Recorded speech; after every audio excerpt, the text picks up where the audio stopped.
Hello, mic check. 1, 2, 3. Hello, hello, hello. 1, 2, 3, 4, 5. 1, 2, 3, 4, 5. Hello. Hi. Mic check. 1, 2, 3, 4, 5. I think that works.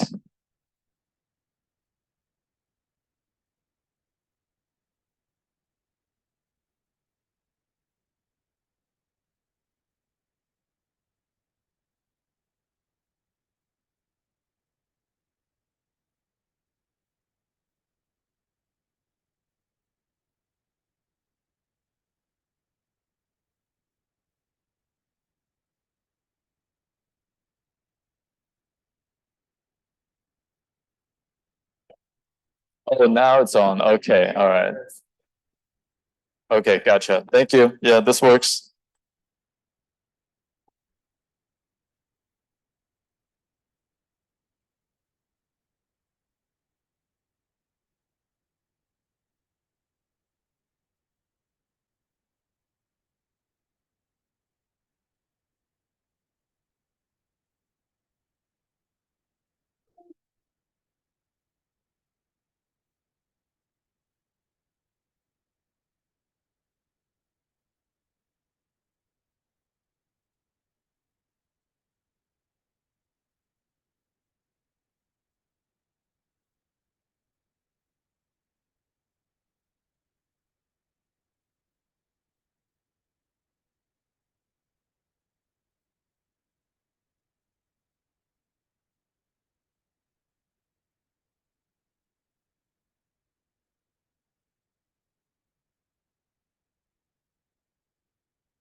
You know that the agenda is very short.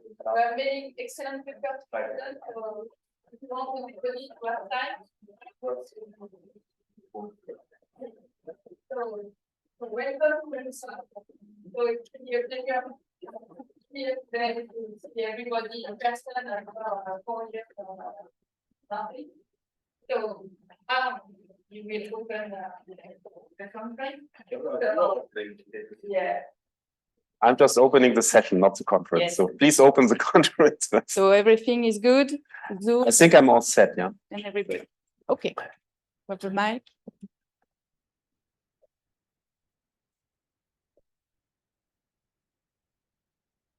So I wanted to check how many people are online, but I cannot see it for some reasons. So, but I think we are connected. Everybody can hear us also online. So hello also to the online folks. My name is Arne Hamann from Bosch. I'm the session chair, and I'm happy to welcome our first speaker, Shao Kai. Is that right? Yeah. Did his bachelor in Columbia University, now at Berkeley, working on lingua franca. So building safe, safety-critical, high-performance, distributed cyber-physical systems. It's a branch of research that I follow also, a little bit from farther away, but I find very interesting. So I'm looking forward to your talk. So stage is yours. Right, perfect. Okay, hi everyone. I'm very excited to be here, first of all. My name is Xiao Kai Lin. I'm a fourth-year PhD student at UC Berkeley. Today, the title of my presentation is towards building verifiable CPS using lingua franca. This is a joint work with Yatin A. Manakar, Martin Lostro, Elizabeth Polgreen, Shengrong Yu, Chatlia Gerard, Edward A. Lee, and Sanjit A. Seshia. Okay, let's dig in.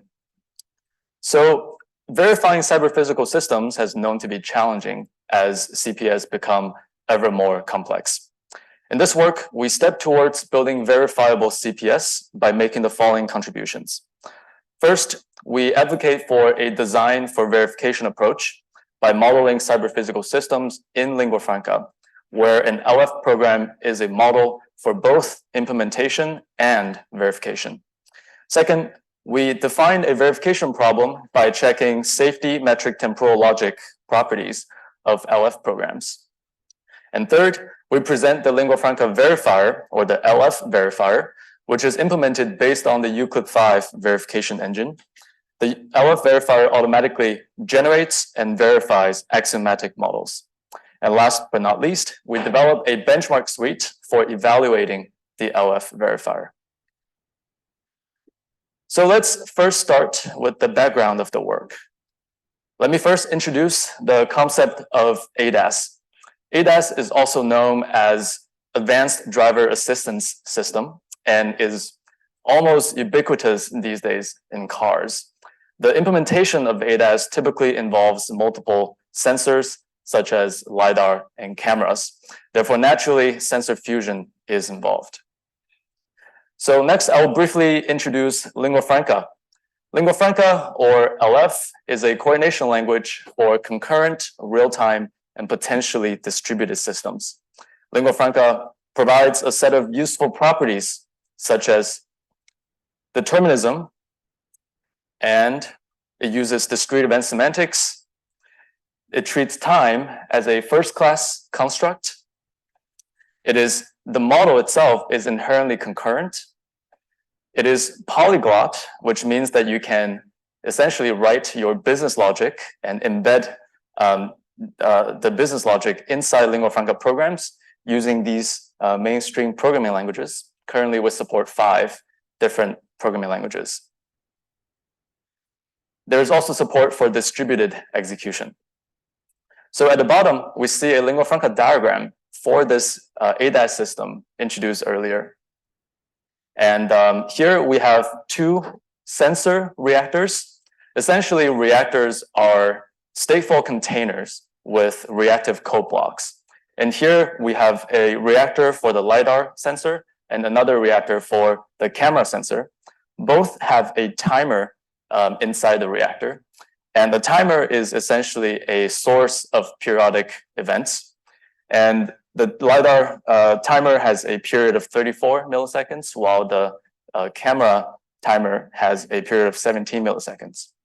And each firing of these timers can trigger these chevron objects, which are the reactive code blocks. And we call these chevron objects reactions. And you essentially write your business logic and put them inside those chevron objects. Okay, and then after these two sensor reactors collect data, these data are being sent into the ADAS processor, which does two things. First, it performs sensor fusion, and then it makes a decision on whether there is, for example, a pedestrian in front of the car. And if so, the ADAS processor will send an output to the brakes component and then automatically apply the brakes for the driver. So in this work, we focus on verifying properties specified using metric temporal logic, or MTL. MTL is essentially an extension of linear temporal logic, LTL, with real-time intervals attached to temporal operators, such as next, until, and dual until. And in this work, we focus on a subset of MTL called the safety MTL, which basically constrain the interval I of the until operator to have finite length. And in this work, we further qualifies that the interval for the dual until also needs to be finite. So next, I'm going to quickly introduce bounded model checking, or BMC. Basically, it's a very popular bounded verification technique for bug finding and also for bounded verification. Given the trace pi, or a transition system that generates this trace, as well as a property psi, BMC checks if the property psi is valid along some bounded trace pi. In this case, we start with some initial state 0. If the property is valid, then a counterexample is returned to the user. Otherwise, we unroll the trace for one more step and check again. So here, we first check whether the property holds for state 0. And then we check again for the next state. And then we can keep unrolling our system until some step k. This process of unrolling can continue either until k is intractable, it becomes too large, or until we have reached some completeness threshold, which is the minimum number of steps where it is ensured that the property holds for the entire unbounded trace. However, computing the minimum completeness threshold is as hard as BMC itself. So in this work, we seek to efficiently find an upper bound on the completeness threshold, which is some CT hat that is greater than or equal to K, and perform BMC up to CT hat. All right, so let me now quickly introduce Euclid 5. Euclid 5 is a tool for multimodal formal modeling and synthesis. And what that means is that you can model with a variety of approaches shown in the first column, and similarly with a variety of specification types shown in the second column. And you can combine them in the same model. You can use a range of proof techniques such as bounded model checking and K-induction. And these techniques use a variety of backend solvers for example, syntax-guided synthesis and SMT, etc. And here's a slide on the related works for this project. We highlight the first two works because they're directly related to verifying lingua franca programs, and the bottom three works are related, but in other domains. Our work differs from these prior works in the following ways. So first, our method is a fully automated verifier for lingua franca, while existing approaches require the user to first manually translate an LF program into an analyzable representation. And second, our approach supports a well-defined fragment of safety metric temporal logic, which is a temporal logic very well suited for real-time systems.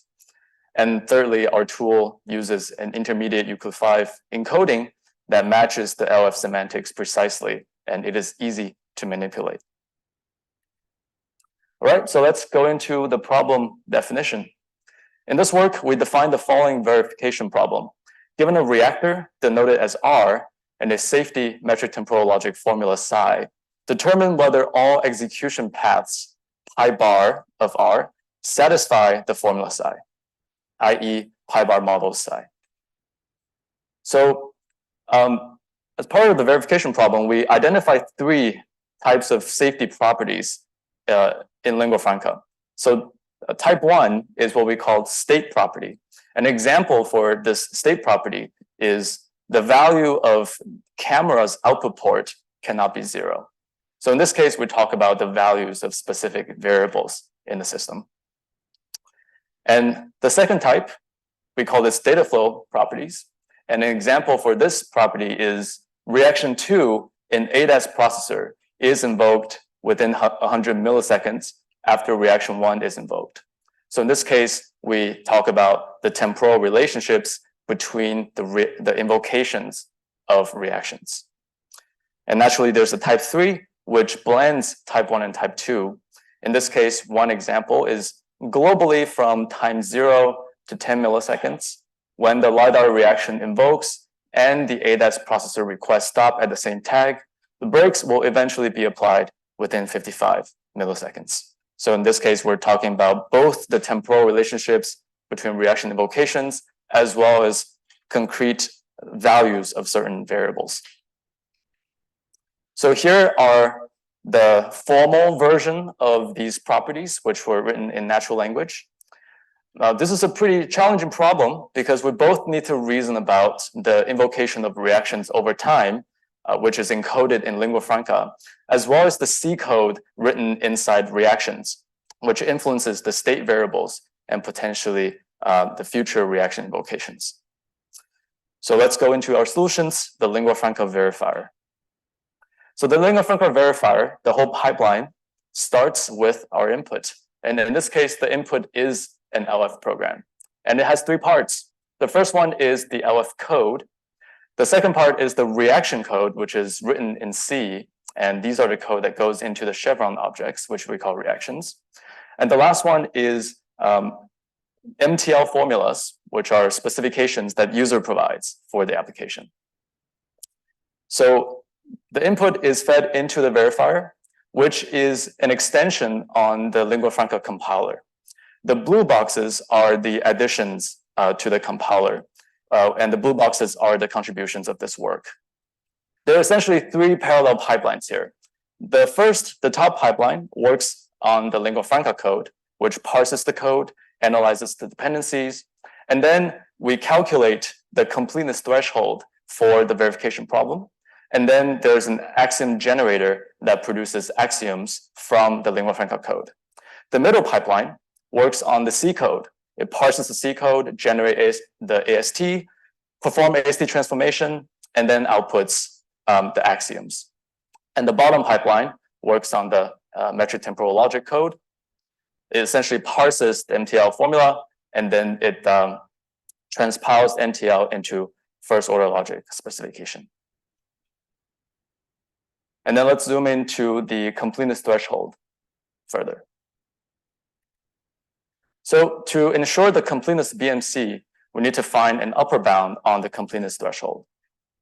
So our solution to this is to construct a state space diagram through a lightweight simulation of a worst case execution and count the number of reaction invocations until any of the following condition holds. A, there are no more pending events in the system, and B, the simulation completes the time horizon, which is specified in the safety MTL property. And lastly, a cycle is found in the state space diagram. So here is a concrete example of a state space diagram. Essentially, a state space diagram captures the reaction invocations and pending events across the logical timeline. As you can see, this diagram has 2 parts. One is the initialization phase in S0, and then it enters into a periodic phase. And in order to go from a metric time bound in a safety MTL formula to the completeness threshold bound, we provide in the paper, a theorem 5.4, which infers a completeness threshold bound from a state space diagram and the specification. So the intuition behind this theorem is that the first part of the formula sums the total number of reaction invocations in the initialization phase. And the second part over approximates the total number of reaction invocations in the periodic phase. So in general, this theorem counts the total number of reaction invocations from these two parts. So the lingua franca verifier generates a Euclid 5 model, which contains 6 different sections: preliminary definitions, semantic axioms, connection axioms, trigger axioms, and the reaction axioms, as well as the first order logic formulas generated from the user specification. And in general, the style of modeling here that we use in Euclid 5 is axiomatic. And what that means is that rather than defining initial states and transition relations, we define what a trace looks like and constrain the trace using axioms. So here we show 2 definitions, one for the trace element, pi sub I, and then one for the bounded trace, pi bar. Essentially, pi sub I is a composition of 6 items. The first one is reaction invocation. The second one is time tag, and then name variables, trigger presence, event schedules, and the payload of the event. And the bounded trace is a sequence of the trace elements. And we use the axioms to constrain the bounded trace defined in the previous slide, so that the trace encodes lingua franca semantics. And here are all the axioms that we use. I'm not going to go through all of them today. You're invited to find them in the paper. I'm going to zoom in on 2 examples specifically. The first one is the time order axiom. This is a very important axiom for lingua franca. It essentially say that the reactions that happen in some earlier tag should appear earlier in the linear trace.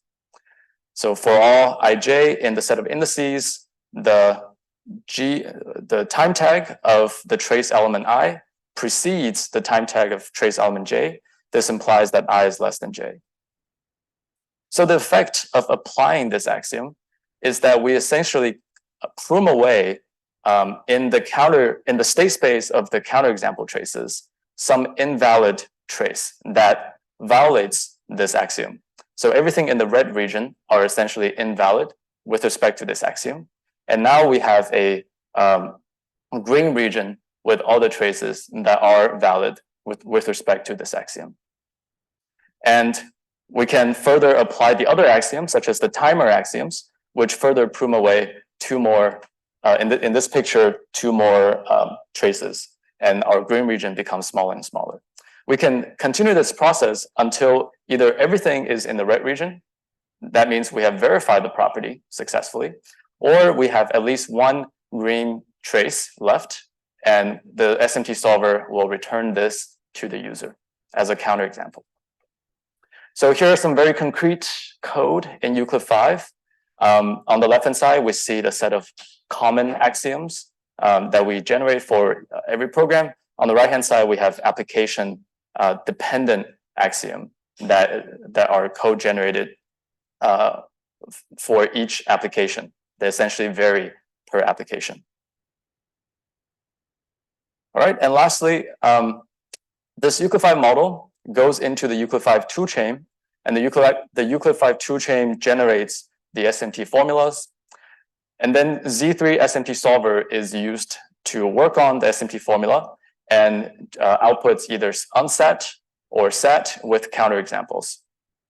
Then our SMT result parser kicks in and turn those raw SMT results into something human readable. And this concludes the verification workflow. So lastly, I will talk about our evaluation. So we implement 22 benchmark programs sourced from various related works, and we implement those programs in lingua franca. The columns here goes left to right. We have the type of the property attached to the program. In this case, we have type 1, type 2, and type 3. Type 1 is the state property, type 2 is data flow, and type 3 is mixed. And then to the right of that, we have the number of reactions specified in the LF programs. And then we have the completeness threshold bound that are inferred from the LF program. And then we have whether the specification is safe or unsafe. And then to the right of that, we have the lines of code in terms of both lingua franca and Euclid 5. And then to the right of that, we have the times.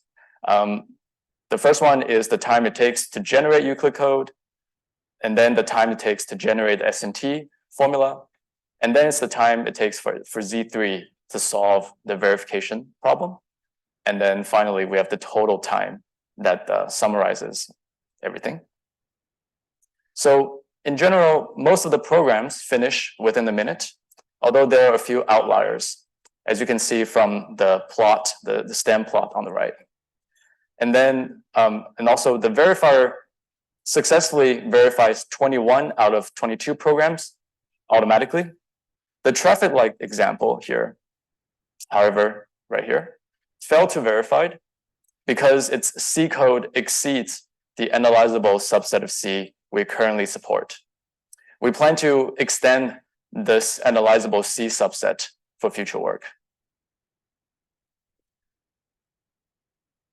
So let me go into summary here. Cyber-physical systems can benefit from a design for verification approach. In this work, we advocate for the use of lingua franca, where an LF program is a model for both implementation and verification. We present the lingua franca verifier, which automatically generates and verifies an axiomatic model from an LF program with safety metric temporal logic properties. We benchmark the LF verifier using a benchmark suite containing 22 LF programs. The verifier correctly checks 21 out of 22 automatically. And for future work, we plan to integrate with external tools such as CBMC so that we can expand the subset of C that we can analyze. We want to support more lingua franca features, and we want to further tame the verification complexity. Thank you very much. And you can find me at shaokai@berkeley.edu. Here's my website. And on the right, we have 3 QR codes. The top one is for the artifacts from this work. The bottom left is for lingua franca, and the bottom right is for Euclid 5. Thank you for your attention.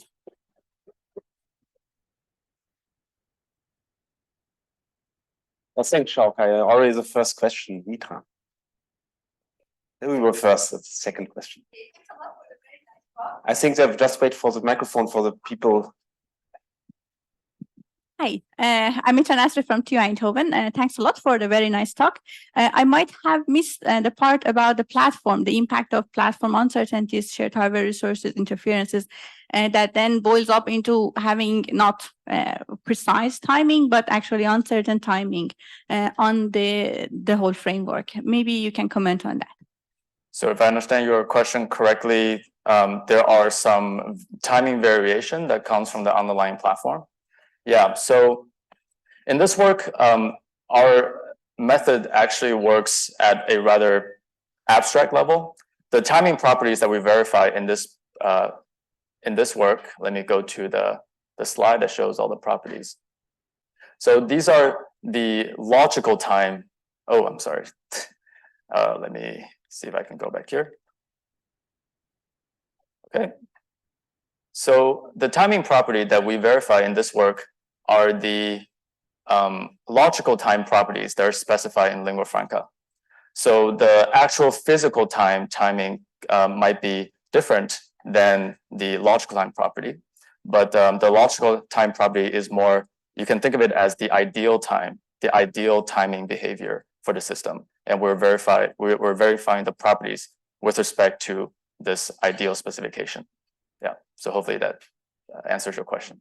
Good answer. I think there are 2 questions. I think, Martina, you would have to wait afterwards. I think let's take these 2 questions. Thank you. Yeah. To compute the completeness threshold, you do a symbolic simulation to over-approximate the semantics, no? Sound over-approximation. On the other hand, you generate the axioms to feed into the model checker SMT solver. do you exploit the results of the symbolic simulation, which actually gives you information about the behavior of the system in the verification? Or do you think that could be useful? Yes, thanks for the question. The answer is yes. Let me go to this slide here. So essentially, we take the completeness threshold that's generated from this step, and this knowledge will help us generate the symbolic trace with just the right length. So the length of the bounded trace is dictated by the result coming out of this box. So here, when we instantiate this bounded trace in Euclid 5, the number of k is set by the result that come out of the completeness threshold calculator. Does that answer your question? So that's how these two components. Yeah, no, over and above this fact. I understood that part. But then the structure of the graph, you have already, flattened, semantically analyzed the system at the state level. And it could be useful maybe to see. Perhaps you discuss this afterwards. Let's take it offline. Yeah. Let's take it offline. Yeah. And perhaps last quick question from Reinhard. Okay, very quickly, how do you specify the MTL formulas, and are you also considering to allow the user to specify observers to express these properties at the lingua franca language level? Right. So the current specification of MTL formulas is directly embedded into the lingua franca program. So here is the lingua franca program that encodes this example shown on the top right. And here we introduce a property annotation that allows the user to essentially specify the metric temporal logic property directly into the code. So the idea is that this code is a model for both implementing the system and for verification. And yes, in the future, observers will be supported. We're currently looking into this. Okay, thank you. Thank you. Okay, thanks. Let's thank again the speaker.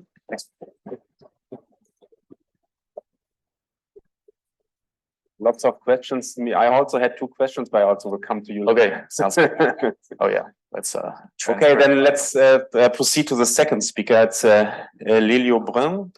It's one of the best paper candidates. He has worked in France. Of course, where would you work on synchronous languages like Lustrif and wasn't in France. And now he's moved to Japan even to spread the vast knowledge of synchronous languages to this part of the world. Okay, so Lelio, I think once you are set. Where is it? Okay. Okay, so the stage is yours. Is it fine? Yeah. Yeah, we hear you.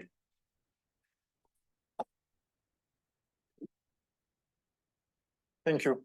Hello, everyone. So I'm going to present the work we did with Christophe Garion, Pierre-Louis Gauche, and Xavier Thuriou about the application of translation validation techniques to the compilation of Lustre. So, of course, we are interested in embedded systems. They are everywhere nowadays, from transport to energy and health industry with various levels of criticality. And traditionally, the software that runs on these embedded platforms was manually translated from its abstract specification to the executable low-level code. But this process is error-prone, hard to maintain, and generally untractable. On the other hand, a more modern approach, model-based design, allows writing executable specifications by providing automatic tools to generate C code or imperative code from the model directly. So this is an example of what engineers are provided with when working with SCADE, which is a state-of-the-art model-based design tool to build critical applications such as aircraft controls, automatic train systems, or power plant monitoring software. So this is a typical block diagram interface where the blocks represent components that interact with each other over discrete time through lines, and the lines represent signals. And behind this graphical interface, there is an actual programming language inspired by the academic language Lust. And in Lust, each signal is an infinite stream of values, and each component is a stream function. And the techniques to compile Lust programs to imperative programs for execution on embedded platforms have been thoroughly studied since the end of the 80s. And one significant challenge with the compilation of Lust in the context of critical applications is correctness. So that is, we want strong guarantees on the correctness of the generated code relative to the specification model. So let's discuss three approaches. So first, industrial qualification ensures that the development process of the tools complies with industrial norms. And newest norms mention formal methods, but it's not yet a standard. So in the case of SCADE and KCG, those tools are qualified under several industrial norms, and including the very strict aerospace norm DO178C. Second, verified compilation is an approach where the compiler itself is formally proved correct. That is, we have a mechanized proof that the semantics between the input Lust programs and the output compiled programs is preserved. So this approach is the approach that is taken by the VLust project that builds on the verified C compiler ComCert to provide an end-to-end correctness proof mechanized in the Koch theorem prover that the compilation, a proof of the correctness of the compilation of Lust to assembly. So you can stay for the, of course, for the next talk to learn more about that project. And lastly, the translation validation is another approach where instead of proving the whole compiler, we prove the correctness of the generated code at each compiler run. So to achieve this, we extended an existing Lust compiler, Lust-C, to generate both C code and an attached specification written in Axel, the language of the specification language of the pharmacy platform. And this specification encodes the semantic preservation result, and its verification is delegated to external SMT solvers. So industrial qualification is very expensive and does not provide any formal proof. And usually its scope is very restricted. Verified compilation may appear as the holy grail, but it requires a lot of effort. It's very difficult and it's hard to extend, because if you want to implement a new optimization, a new feature, then it might be arbitrarily difficult to prove correct. Translation validation is less systematic, but more versatile. So it's easier to apply on existing project. It's easier to extend when you change the compilation scheme. It enables optimizations, and it's not tied to a unique prover. So let's see a simple example of the language. So the block diagram on the left and the code on the right describe the same object. So in Lust, a component is called a node. So the count node is a stream function that has no input and has only one output, out, that is a Boolean stream. And a node is made of equations that define the local and output streams whose names correspond to the signal names on the left. And the order of the equations is irrelevant. I cannot. Yeah, because Lust is declarative. Each equation has to be understood as valid at each instant of time. So here, init is defined with the arrow operator as the stream that is initially true and false otherwise. Then B is defined using the equal operator that operates pointwise on the stream p time and on the constant stream 3. Time is defined using nested functional if then else, acting as multiplexers where the sub-expressions are computed all the time. P time is the previous value of time using the pre-operator that implements a memory. And out is defined in the same way as P. So now I'll explain briefly the compilation process. So from the Lust component N on the left, the compiler generates C code on the right under this typical form of an infinite loop. So first, the state of the node, because we need a state because we have like those memories, those pre-memories, is initialized using a reset function. And then for each cycle, the program is going to read the inputs from the outside. So that is the current values of X, execute one step of the computation using a step function, and then write the outputs. That is the current values of Y. So let's see what happens on our example. So we start from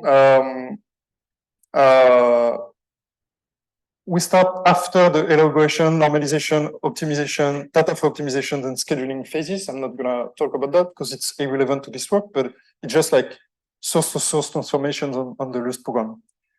And then we generate code in an imperative intermediate code called machine code, where each node is translated into a machine with a state variable for each pre-memory. Here it's p time, and a sub-instance for each sub-node call. So here we have the arrow, because we treat the arrow as an internal special node. And then the step method is responsible for computing one step of the execution and is translated directly from the Lust equations. Then on this example, optimizations don't do anything. So I will get back later on this later. And finally, we generate C code. So this is rather straightforward because from machine code, between machine code and C, it's like the structures are similar. So as usual with C, to model the state, we use a structure that holds recursively fields for each state variables.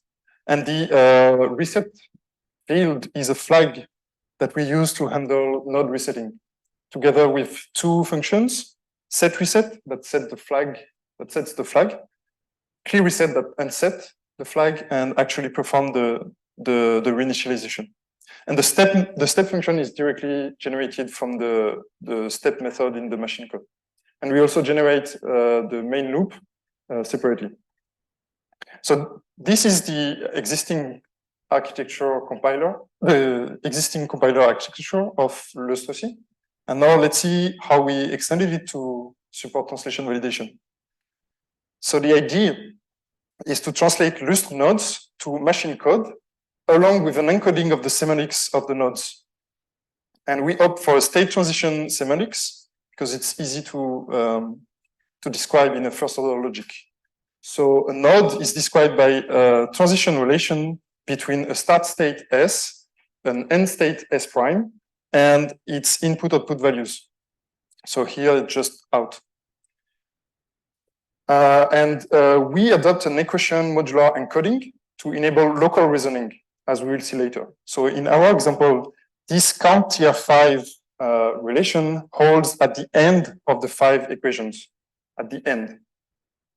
So what it means is that it asserts the equality between the value of out and its defining expression. So it's like this last equation and the validity of the partial transition relation for the 4 previous equations. So in terms, the count tier 4 equation transition relation asserts the value of the state variable p time in the end state S prime.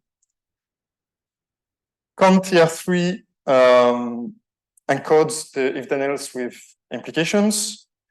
Count tier 2 adds the constraint that gives the value of B according to the value of P time in the start state S.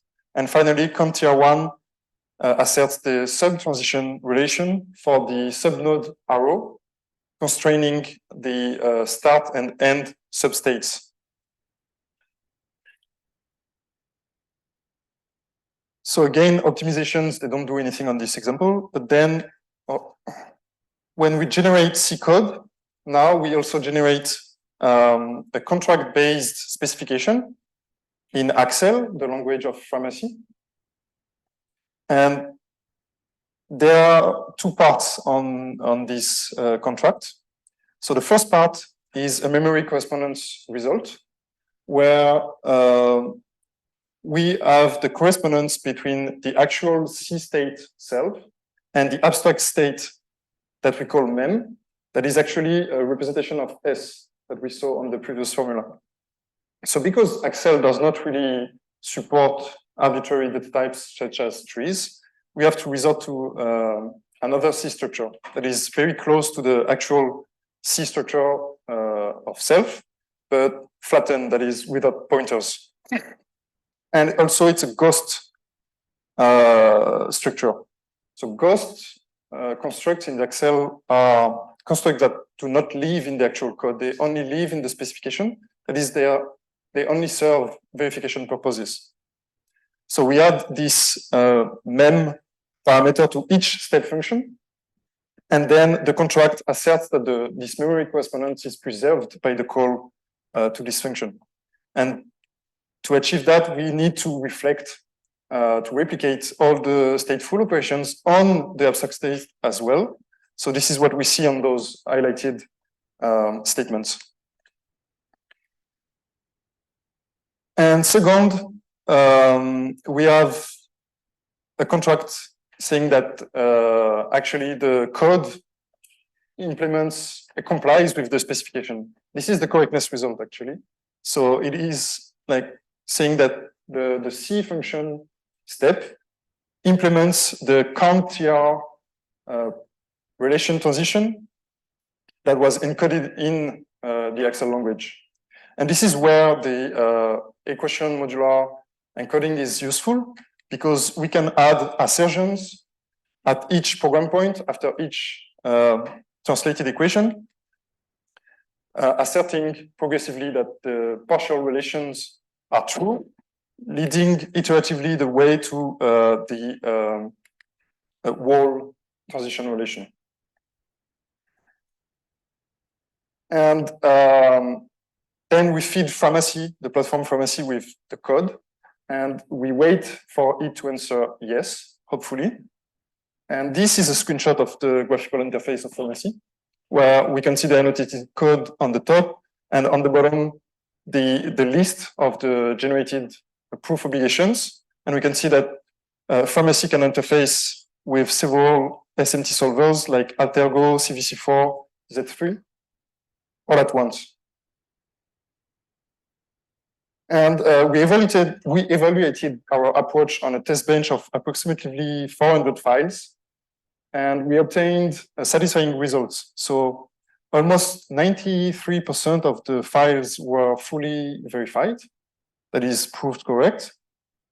And actually, on the total number of generated proof obligations, almost 100% of those proof obligations were checked. So meaning that for those files whose the verification fails, the manual remaining proof effort should be rather low. And the plot is just a plot showing the distribution of the programs according to their size and verification time. And so this is roughly linear, which is kind of expected.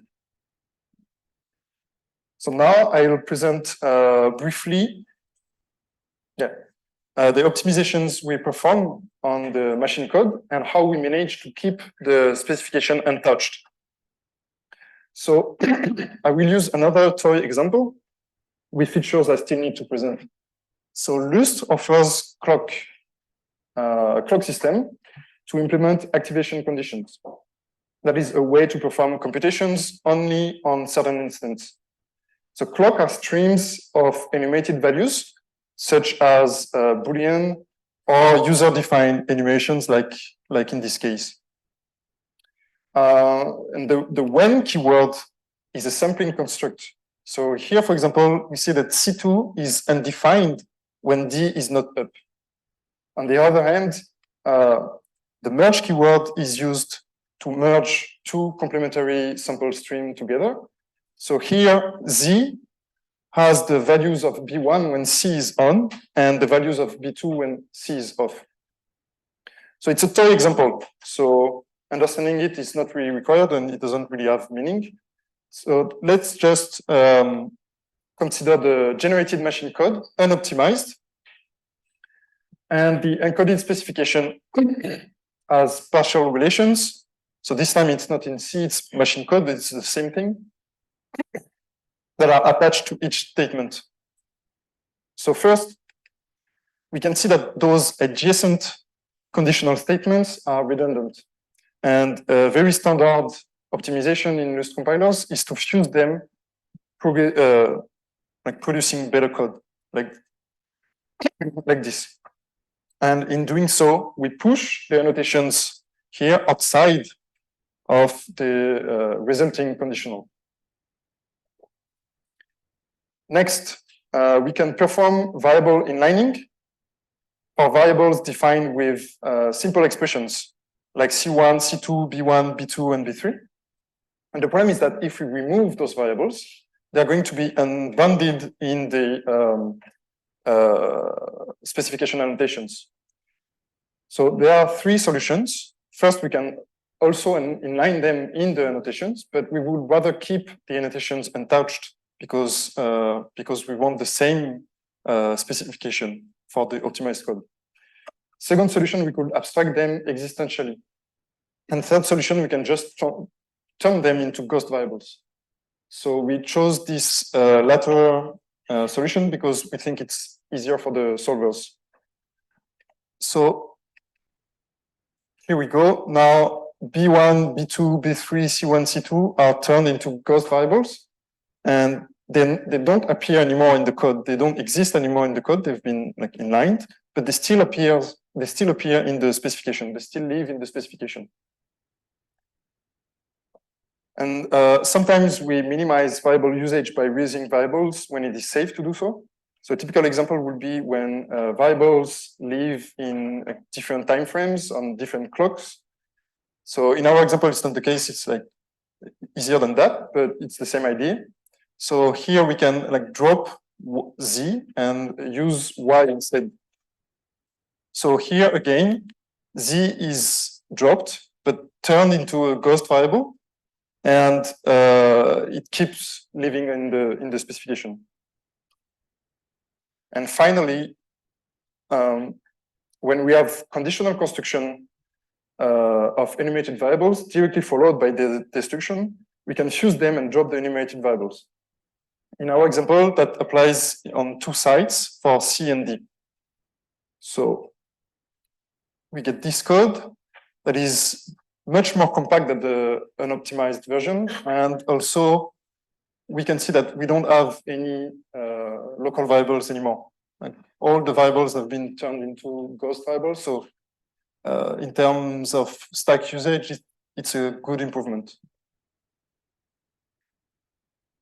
So in conclusion, trying to be fast, I presented the extension of a Lust compiler to enable translation validation, and the verification gave promising results in a push button fashion with quite high success rates. And moreover, we were able to support aggressive optimizations. But remember that those optimizations actually could be performed by a backend C compiler such as GCC. There is nothing like magic about that, but they would not be trusted. While in this case, because the specification has not been touched, if the verification succeeds, then it means that the optimization is actually validated and proved, which is like a good thing to have. And the development of Lust2C continues. So the main interesting topic, next topic, is functional contracts. That is, contracts formulated on the Lust nodes, high level, and verified using Lust tools like Lust model checkers, like Kind2.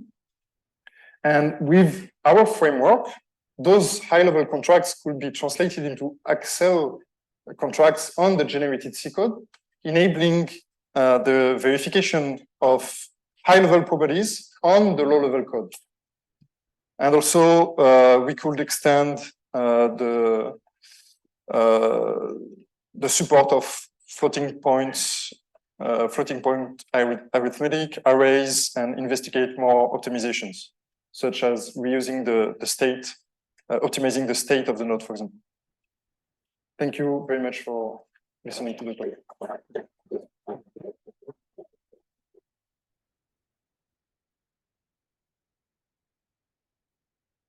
Okay, thanks for the presentation. Are there any questions? We have time for 1 or 2 questions.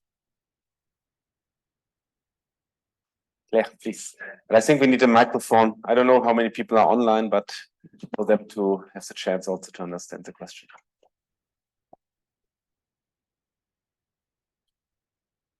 Yeah, thank you very much for the talk. So if I understood well, there are several translations during the compilation, and during each step, you maintain the pharmacy obligation, proof obligation. So if there is no optimization in the first case, what are the different steps needed during the translation of the specification? Known, or is there something to do? So in this case, for example, on this example, there was, I mean, the optimizations, they will run, but they don't do anything because there is nothing to optimize. So in this case, the only additional step we developed is the translation of the spec. So this spec block, we didn't give a name to it because it's just like an internal representation of this formula on this slide. So it's just like, it's an IST just representing this this formula. And then we translate it into Excel. Okay, directly with nothing intermediate. Yeah. You don't check step by step during the Lust2C, different intermediate step, anything. Yeah, but actually, like in Lust2C, it was like only one step from machine code to C in the first place. Okay, so when Lust2C has a different step, you do also different step in the specification generation. Yes, but actually, like, let's say the optimizations are those additional steps. So what I showed at the end is that actually we moved around the assertions in the code, but the content of the assertions itself, that is the encoding of this formula, didn't change at all. So that's the point. So it's like we want this content, this encoding of the semantics, to be unchanged from the moment it was generated from Lust to machine code. At this moment, it's generated, and then we don't want to touch it anymore. Okay, that's clear. Otherwise, it's... Thank you. I get it. That was my question. Okay, we take a second quick question. No, the person behind you was first, and the rest of the questions we would need to take them offline due to time reasons. Lelio, I wonder, for the reset, do you need a special invariant if you reset it in one instant and then you need to remember to affect the reset in a later one? So, good question. So Xavier might be more able to answer that question, but like, so what we did is we showed that I'm still gonna answer, but so it's a delayed reset, but we showed that that actually in the logic encoding we use a monolithic representation of the reset, like in Velus. So it's like a full reset, and we show that actually it does the same thing. Yeah. So, and we, as a future work, we were thinking maybe just adding like a flag in the command line interface of Lust2C to see let's compile monotically, or let's compile with this flag system, but like the specification should be the same either way. I mean, I think is Lelio's answer anyways. Nothing to add. Very good. Thank you, Lelio. I hate to interrupt these questions because I think that's why we're all here, but please take them offline afterwards. And let's thank again the speaker.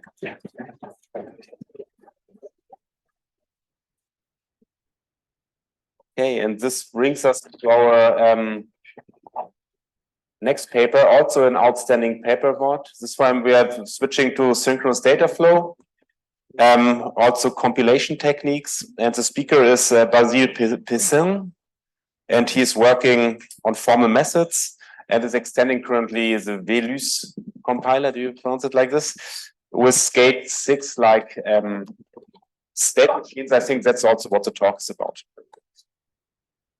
So, Basile, the stage is yours. Yes. Ça marche aussi. Bien. Where is it? F5 usually.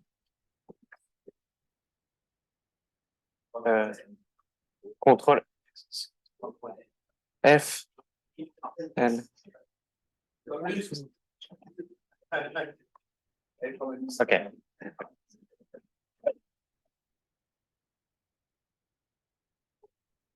Okay, so hello. Today I will talk to you about our work in verifying the compilation of synchronous data flow language with state machines. So we are interested in block diagram languages, which are commonly used to implement safety critical applications. Here on the screen, you can see a screen capture from the SCADE suite software. And behind this graphical representation, as Lelio told you, there is a language, and we are focused on specifying and verifying the compilation of this language into imperative code using the Coq interactive theorem prover. To describe the language that we actually compile, I will use a small example, this printer that you could find in a cache register, and more specifically, the stepper motor that drives the paper inside the printer. So this motor is made up of a magnet at the center and 4 coils. And to rotate the motors, you need to, clockwise, you need to energize first these 2 coils, then these 2, then these 2, and then these 2. The motor can also be paused, for instance, when printing a line on the paper. And if the pause is too long, the energy sent to the motor should be modulated. So from a system point of view, you can see the controller for this motor as a function that takes an input, pause, that indicates when the motor should pause, and that returns an enabled signal and the signals driving the coils MA and MB.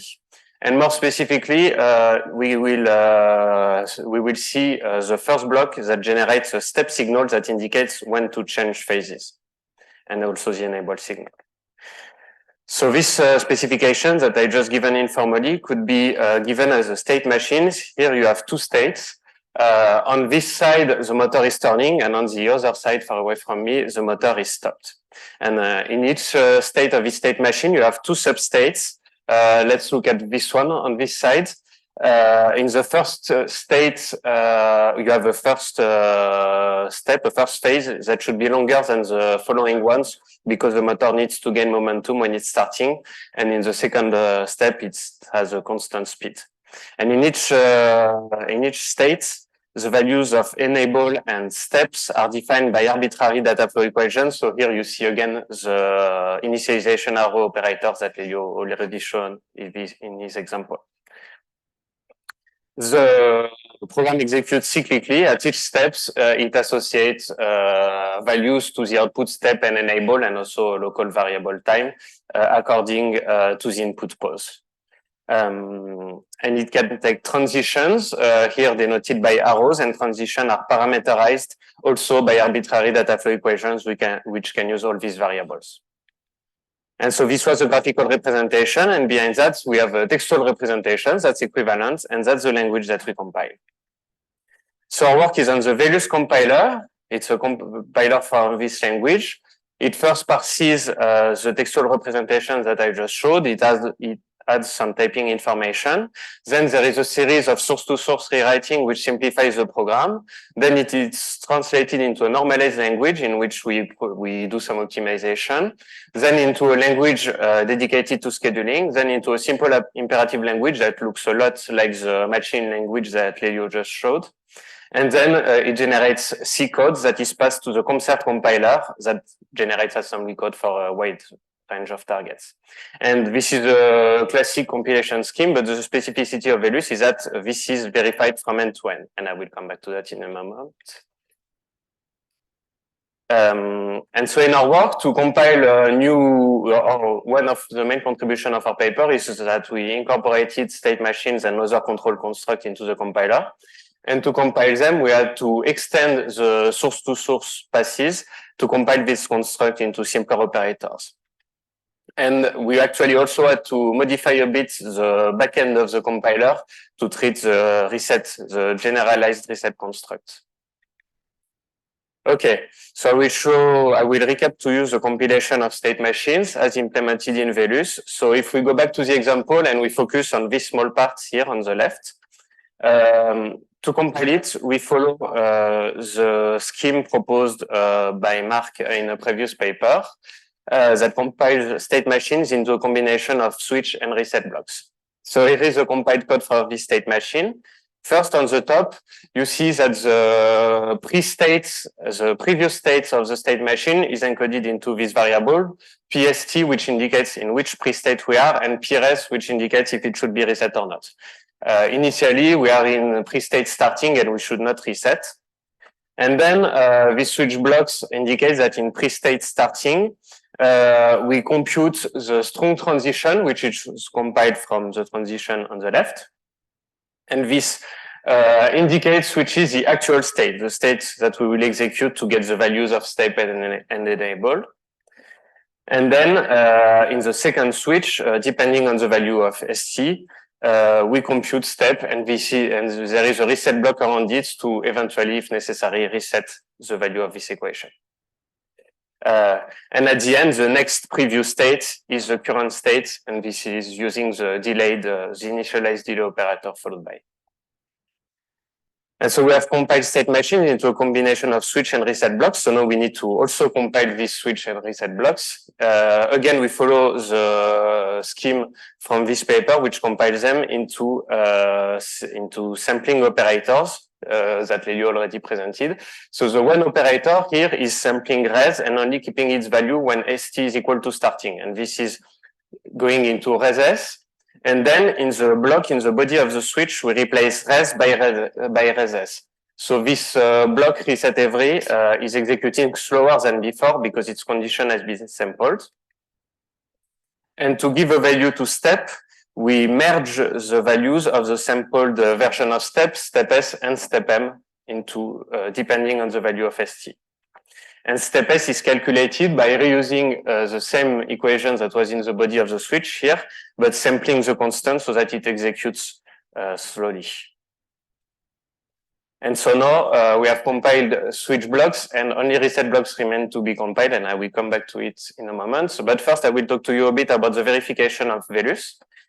So when we say that the compiler is verified, what we mean is that this theorem has been proven in Coq, and what does it actually says? Well, it says that if the compilation succeeds, so from a parse program D, it generates an assembly program P. And if the source program could be associated to data flow semantics, I will define this same node predicate on the next slide, with well-formed input streams. Then the generated program as a semantic, it executes and it generates an infinite trace that corresponds to cyclically reading the inputs of the source semantics and writing the output. Okay, so this same node object, it's defined as a semantics of our source language. So it's defined as a set of inductive rules, relations. If we look at the rule for nodes, functions of our language, let's look at the bottom part first. We say that the node F in a program G as a semantics, it associates input stream XSS to output stream YSS if the conditions on the top of the rules are fulfilled. So first we need to find a node associated to the name F in the program G. Its inputs are x1, xn, and its output are y1, ym, and its body is a block BLK. And then there should exist a history, which is basically a map which associates each variable to an infinite stream of values. And this history, we can read the values of the outputs, inputs and outputs inside, and it is constrained by, it should respect the constraints of the body of the node, the block BLK. And what exactly does this mean? Well, each equation appearing inside the nodes constrains the content on the history. So if you have a simple equation like this one, we say that the values, the streams associated to the identifiers at left of the equation should be the same that are produced by the expressions at the right of the equation. And one of the main contributions of our paper is to extend this semantic model to the new control blocks. So in particular here, I will show you the rule for switch block. And so to give a semantics to switch blocks, we say that the semantics of the sub-blocks of each branch should be given under a sampled context using the sampling operator here for switch, it's 1. And that way, it's as if the blocks only constrain the history when the relevant branch is active. And similarly, we introduce one rule like this for each of the new blocks. For reset blocks, we reuse the mask operator and we apply it on the history. And for state machines, we introduce a new operator, select. So now that we have this semantic model, we can verify the different compilation passes. So in the previous slide, I showed you an example of the compilation of state machines. In Coq, we implement it as a pure function that transforms a source block BLK into a target bracket BLK. And to verify this transformation, we state this lemma that says that if BLK has a semantics under history H, then the compiled BLK has a semantics under the very same history. And this lemma is quite simple to state, mostly because this particular transformation, the transformation of state machine, is local. When you transform a state machine into switch and reset blocks, it doesn't propagate to the sub-block. And that way the lemma doesn't have to take into account extra parameters. And the core of the lemma is the correspondence between the new select operator for state machine and the mask and when semantic operators. There are, of course, difficulties because we are in Coq, so there are a lot of details. In particular, there are a lot of static invariants for the type systems that must, I have not shown here, but they appear in the Coq proof, and we must take them into account to manage to prove this lemma. And there is also a difficulty around the generation of fresh identifier for the compiled program. When you usually write a compiler, generating fresh identifier is as simple as incrementing a counter, but here we are in a pure data, a pure functional context, and therefore we had to take a monadic approach and reason using these monads on the generation of identifiers. The second path that I presented, the path that compiles switch blocks, is a little bit more involved, the invariant, because as we've shown in the example, when you compile a switch block, you need to rename the variables under the switch blocks.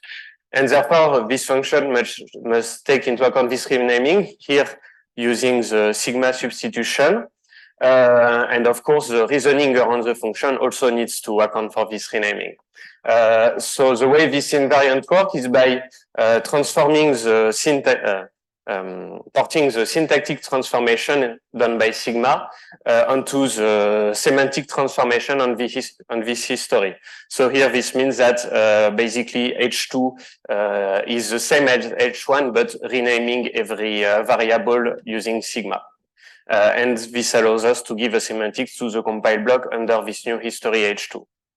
Again, so this is a bit more complicated to manipulate because of the renaming and the transformation that is not local.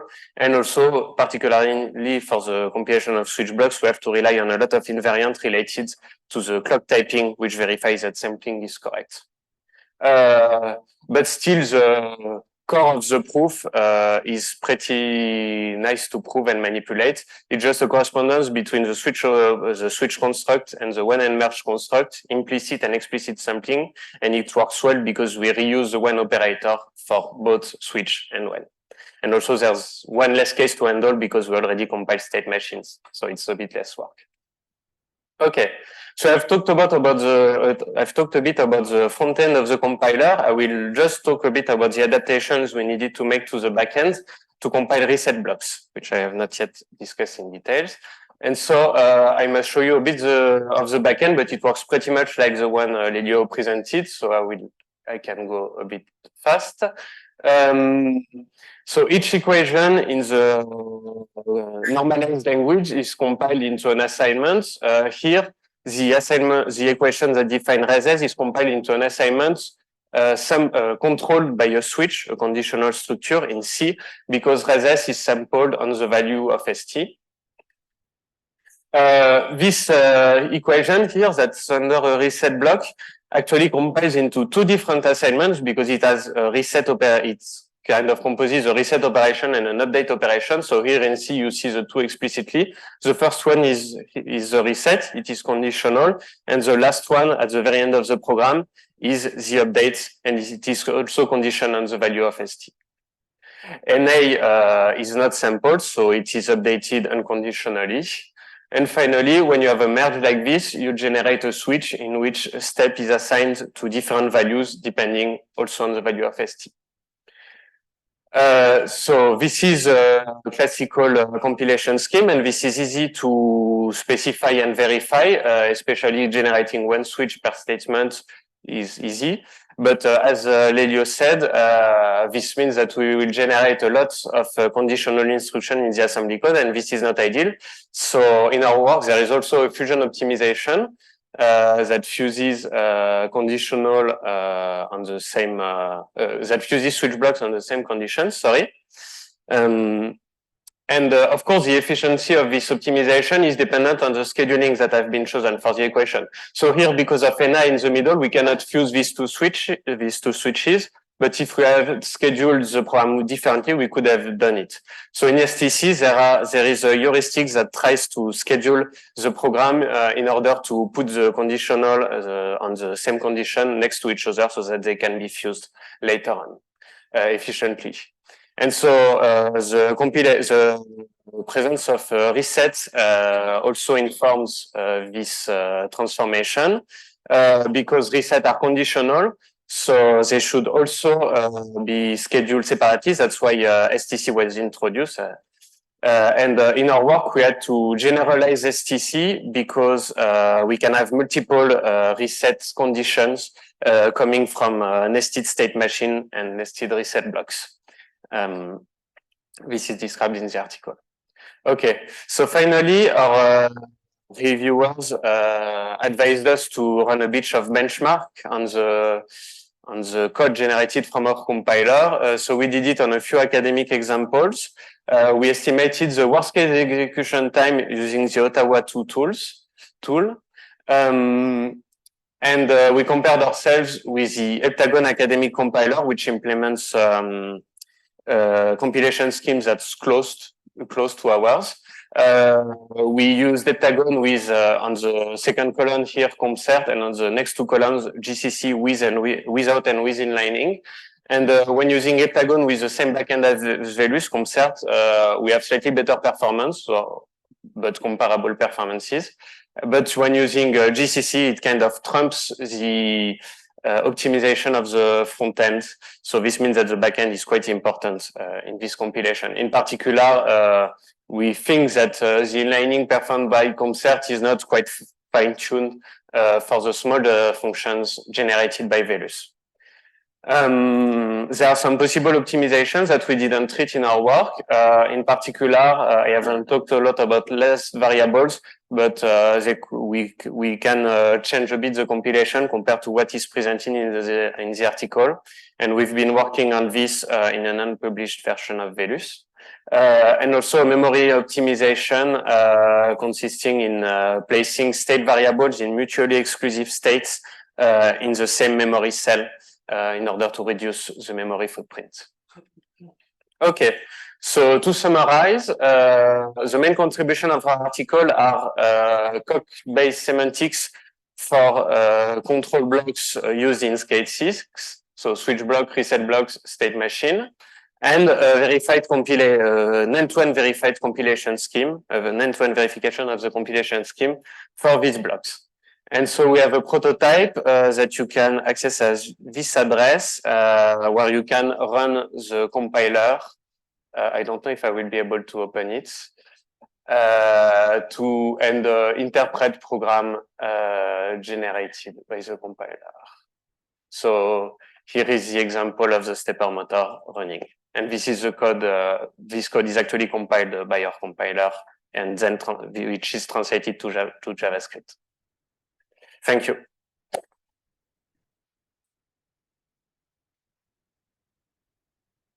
Yes, thanks for the presentation. We caught up a little bit of our time, Okay. but we also have time for questions. So who wants to go first? Claire, please. But just 1 second. That's a very nice question. Can also be. Nice, no, but naive, sure. So thank you for the talk. So my question is to see if I understood well. So you specify a lustre or SCADE with a machine, state machine. Yes. Then you translate in lustre without state machine. Yes. That's correct? Yes. And then you prove with coq that this translation is correct. Wait, let me display the schema of the compiler. Yes. Yeah, okay. And then you are back to regular lustre that was already handled by Velus, no? Almost regular lustre. We just have reset blocks left. When we arrive here, okay. At the end of the source-to-source rewriting, we still have reset blocks, and that's why. That was not handled until now in Velus. No. Before, in previous version of Velus, there was a modular reset of nodes, entire nodes, that Lelio worked on during his thesis. And our generalization is to introduce reset blocks on specific blocks of equations. Okay, so at the end of on the top, you have this reset who are new now. And yes. So now in the last step that you showed, you had to handle this reset. Yes. And exactly. The optimization that you show when you merge the switch and so on, does it have something? It's related with this reset problem. Yes, because as you can see here, reset generates conditional. So we also want to fuse this conditional as efficiently as possible. And this case was not handled before. There was not such switch to merge before. There was no fusing of switch before the reset introduction due to state. No, there was fusing of switch, but we generalized it. Okay. So before, in the previous version of Velus that was presented. Okay, now that's I had difficulty to understand why, what is new, what was missing, in fact. But, okay. This is a naive question. Thank you very much. Another question? Yeah, Basil, very quick. This memory optimization of reusing memory, no, that is used orthogonally, no, and just join time. At which level do you do that in this chain? Okay, so that's a really good question. Do you use clocks for that, for instance? Would be a specific question. So the thing with the memory optimization is that if we want to, so the idea is to do it at the level of state machines. Because if you have two states in a state machine that are exclusive and that reset every time you pass from one to another, that's when you can reuse the memory. Because if you're in a switch and you have two different memories, two different followed by, you need to keep the memory for when you will return in the switch. But if you're in a state machine, you can say statically, I will always reset when I enter this state. So that means the memory will always be fresh, so I can use this space to store something else. So you need to do it at the level of state machine. You need to do one part at the level of state machine, but in another way, you kind of need to do something at the level of imperative code here. So it means you have to somehow state an invariant and preserve it through the whole chain of the compiler from state machine here up to imperative code here. So that's why it would probably be a lot of work. But I think you're doing something similar in your compiler. I'm talking to Lelio and his colleagues. Sorry. There is a plan. Okay. Okay.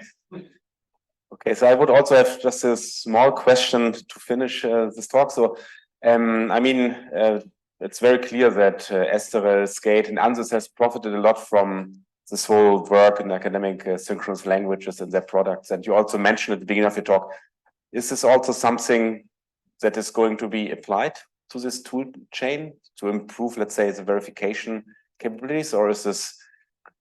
Are you in contact with these people that they're also bringing this to industry in the near future? For now, no, we don't have concrete plans. Okay, so we are in contact indirectly with people at Ansys, but we don't have concrete plans okay, this yet. Which is a pity. So obviously, I'm asking as an industry person here, right? Okay, then let's thank again the speaker.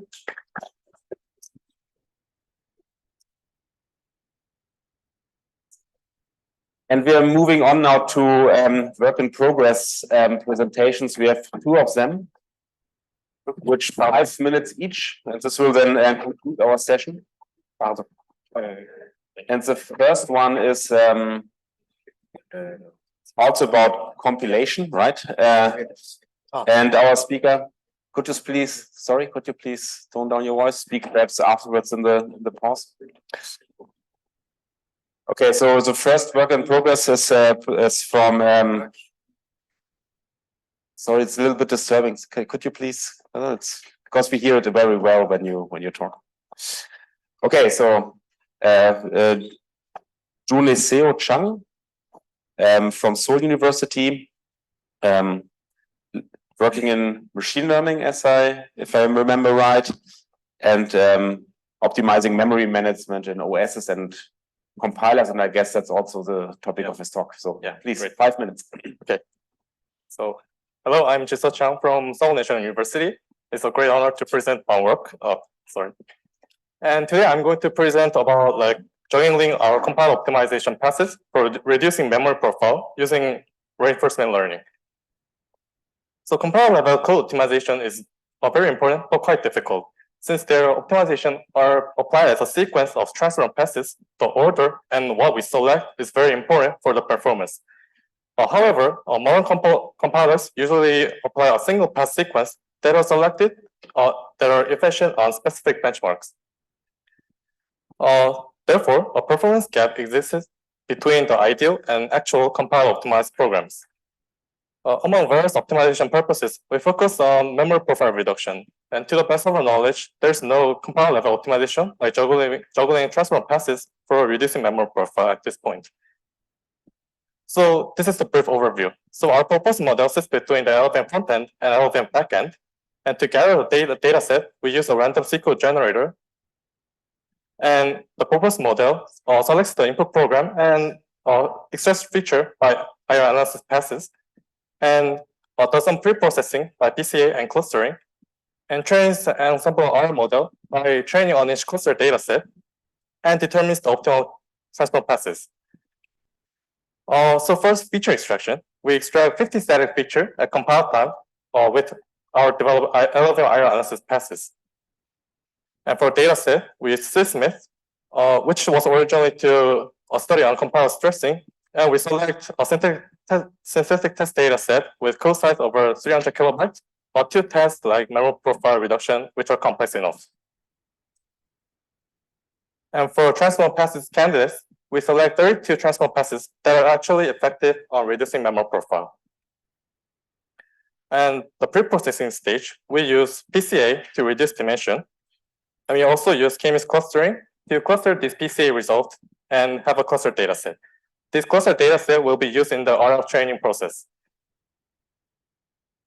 Now the RL model. So the RL model is composed of state, action, and reward, and it interacts with the environment to train the agent. So for state, we use the PCA result, and for the reward, we use the memory profile reduction compared to the -03 option that LLVM provides. And for action, we define a 12-dimensional action vector where each entry and the order is represented. For learning algorithm, we use the currently state-of-the-art policy gradient algorithm to train our agents. So our proposal model is ensemble R model. which by motivation, the capturing the behavior or application with a one-size-fits-all model is very difficult and also very inefficient. So we propose an ensemble learning by training each R model in the cluster dataset, which represent diverse program characteristics. And actually, in the deployment stage, the R model selects the best minimizing memory profile was chosen, and the execution time was set as a tiebreaker. So for the experimental result, we tested by using a non-ensemble approach as well as ensemble approach and trained on diverse learning algorithm and tested our reduced memory profile. Compared to the -OS option, which was the best performing memory profile reduction in the LLVM standard options, we reduced 37% more memory profile while also reducing the execution time. So to summarize, our purpose was to develop an ensemble error model that explores the clustering to find the transform passive sequence that best reduces memory profile compared to the known LLVM options. So we expect this whole process is very optimized. So the embedded system developer can just run our error model, which is integrated into LLVM framework. Just by running it, we can little bit reduce memory profile. So our future plan is to in-depth analyze how the R model actually works and to evaluate on our real-world feasible application. So thank you for your attention.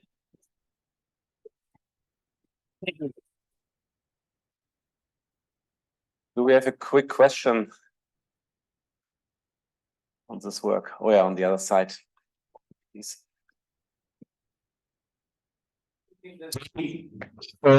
Study the correlation between the combined classes.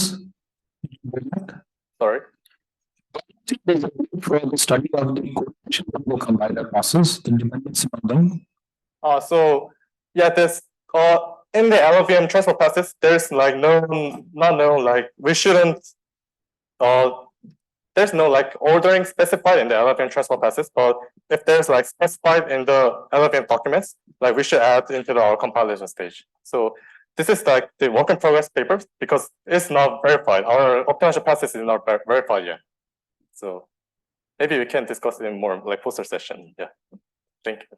There was a second quick question somewhere here. I don't. Okay, sorry, there was a second question just below. Yeah. Hey, hi, cool work. I was just wondering, how do you handle the distribution of programs in CSmith, because it tends to generate programs within a distribution, because that would affect the training, right? Or do you take any steps towards that?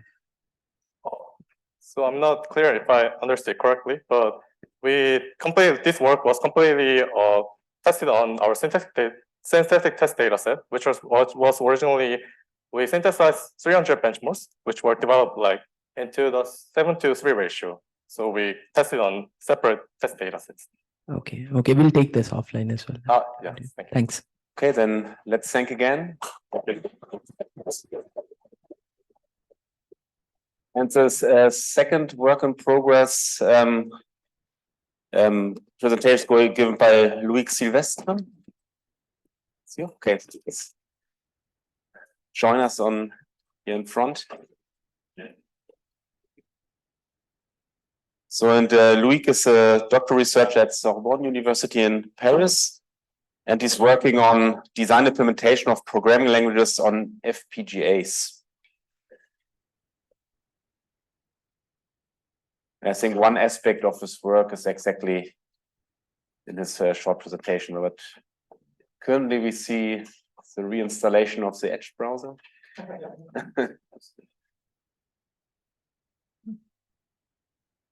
Always bugging me also on my Windows machine.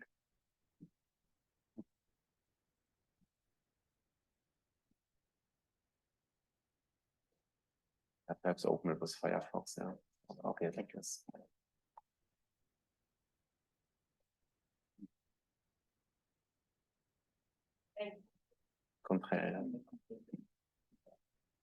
Okay. So, Loic. Thank you for the introduction. Good morning. this work in progress addresses the design and the implementation of FPGA-based embedded applications, mixing interaction with a physical environment and computation, having long response time, such as coarse-grained hardware accelerators. Hardware description languages and synchronous languages are well suited to design reactive embedded applications on FPGAs by implementing them at the register transfer level as synchronous circuits driven by the global clock of the FPGA target and interacting with the FPGA environment. However, these languages cannot easily express computations, especially at the register transfer level, where, for instance, a memory access needs several clock ticks to be performed. And when we the composition of computations has often to be encoded using explicit synchronizations. To tackle this issue, we are designing a functional programming language equipped with a synchronous semantics. This language is statically typed in order to guarantee the reactivity for the applications. And it is compiled to synthesizable hardware descriptions. And the key idea of this language is to express interaction and computations as instantaneous and non-instantaneous functions. R is, for instance, an instantaneous function given for which for any input value produces one output value instantaneously, that is, before the next clock cycle. It is a stateful function implementing a counter by using a register which is initialized with value 0 and either incremented if the input is false or resetted if the input is true. Notice that the conditional construct is a control structure activating one branch or the other.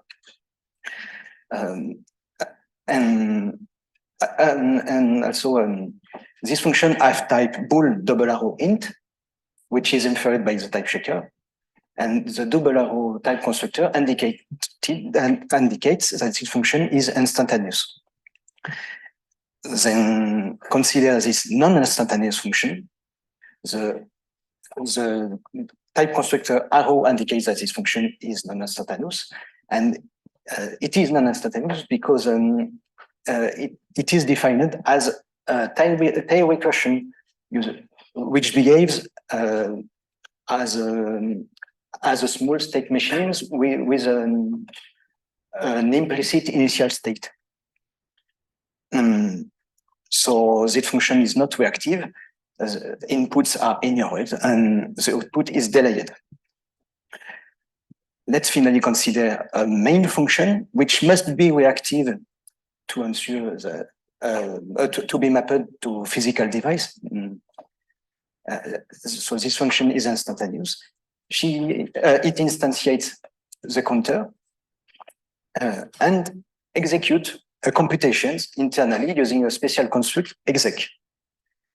Exec return instantaneously either the result of the computation or a default value with a Boolean flag ready indicating when the computation is finishing. And the computation is a combination of a call to GCD, which is non-instantaneous, and the value of the counter, O1. So it illustrates the composition possibilities of this language. So to conclude, we are developing a programming language for the design of reactive embedded systems on FPGAs, mixing computations and interaction. One experimental compiler is available online, and it produces hardware descriptions for RTL simulation and logic synthesis. One advantage of this flow is that the worst case execution time of the source program can be estimated by the synthesis tool during the synthesis. So it is a simple way to reject programs that do not meet the timing constraints of the target. Thank you for your attention.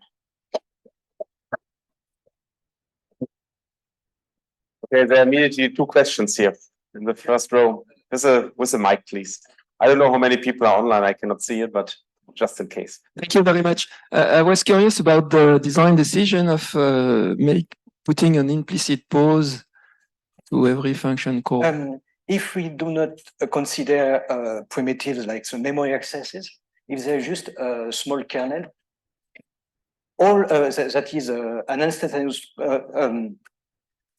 arithmetic kernel with conditional and tie recursion, all language constructs are instantaneous, except tie recursive call and direct call to a tie recursive function. And this way, for compiling the language, non-recursive functions are inlined, and recursive functions become a state in a state machine, and there is a kind of a sharing of all call to a same function.